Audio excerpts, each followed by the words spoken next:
And then there's Susan Swift. Susan was also in the film. She's a retired nurse and licensed massage therapist. When she read an editorial in the Newport paper about Carol's family and how sick her children got from the roadside herbicide spray, she introduced herself to Carol. They talked to other people and learned about their experiences and exposures to these chemicals, which turned out to be surplus Agent Orange, used by both county road crews and the U.S. Forest Service. Citizens Against Toxic Sprays, or CATS, was created in 1976 to sue the Forest Service. In 1977, the Northwest Center for Alternatives to Pesticides, based in Eugene, was formed and is still working today to educate the public. And then last but not least is Nancy Webster. She grew up in Coos County, Oregon, where her father was a lumber grader for Weyerhaeuser. After retiring as a social worker in Portland, she moved to Rockaway Beach. In 2011, she noticed a helicopter spraying pesticides on the steep, clear-cut hillsides less than half a mile from her house. This land includes the watershed that provides the sole source of surface drinking water for Rockaway Beach.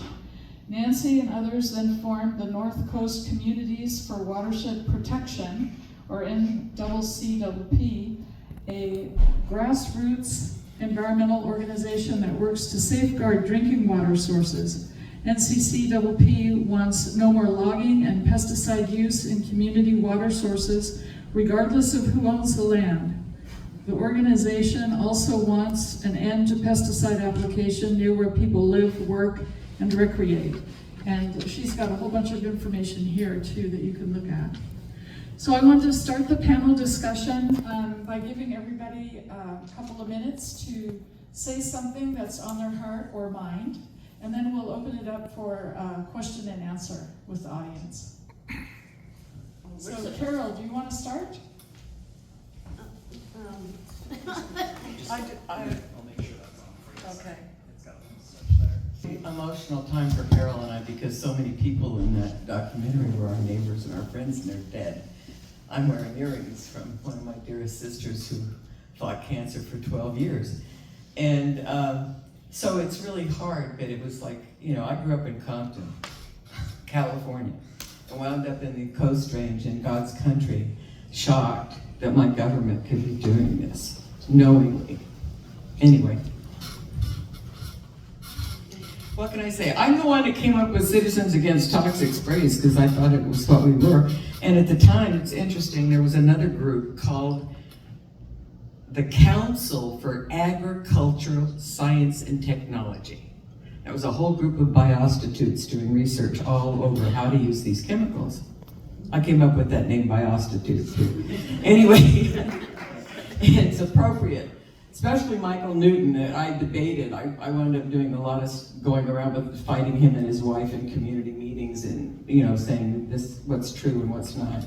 The other thing I want to point out is 50 years of knowing that these chemicals have polluted our air, water, food sources.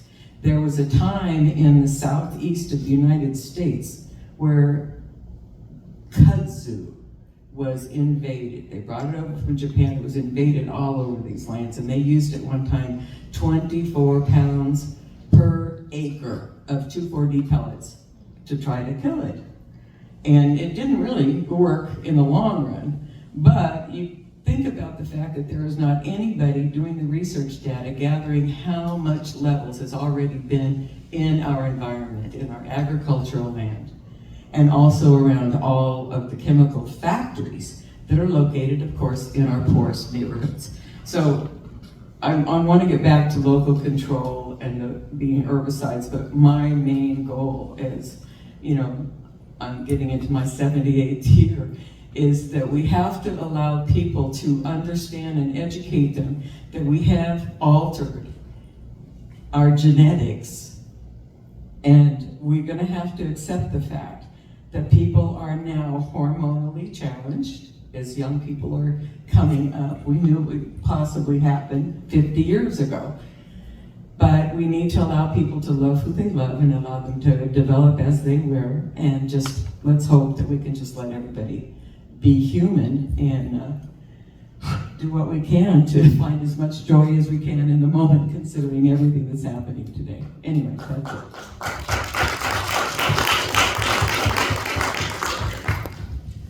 Well, I don't know what to say, except that as far as I'm concerned, these chemicals only can even be sold or used if they're lied about. And I think that was the one thing that's kept me going all these years. I don't like someone lying to me. I don't like it. And when it's very obvious that they're lying, it's even worse. And now it's become almost acceptable in our national political scene, but to us it was horrifying, and it is to this day. And as far as I'm concerned, no chemical should be ever marketed if they have to lie to sell it, period. Would be the end of an industry, I'm afraid, but too bad.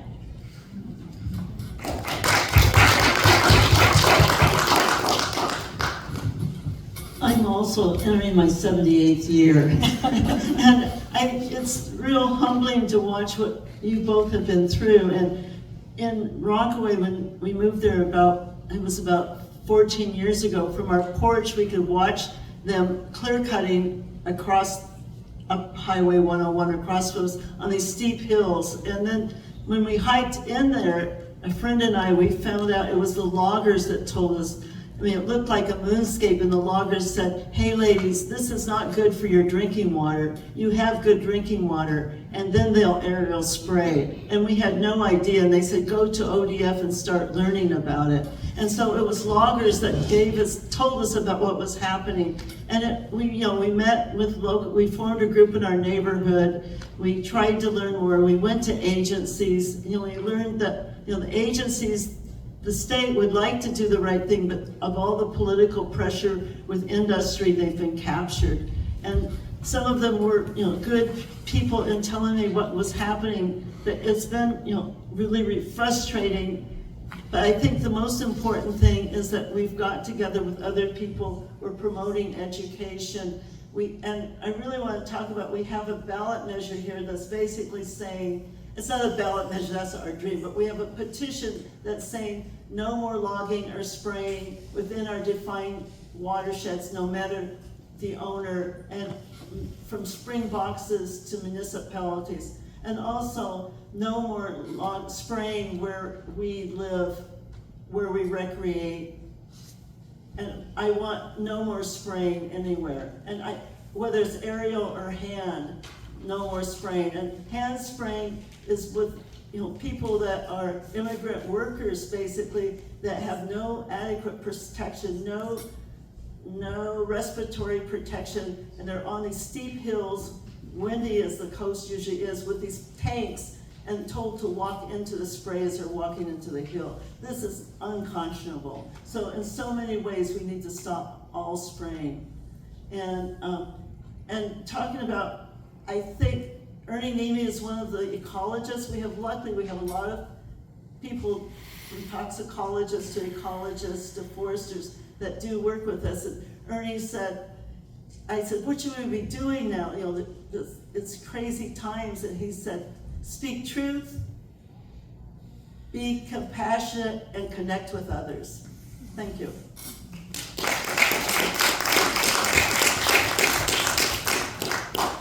Any questions?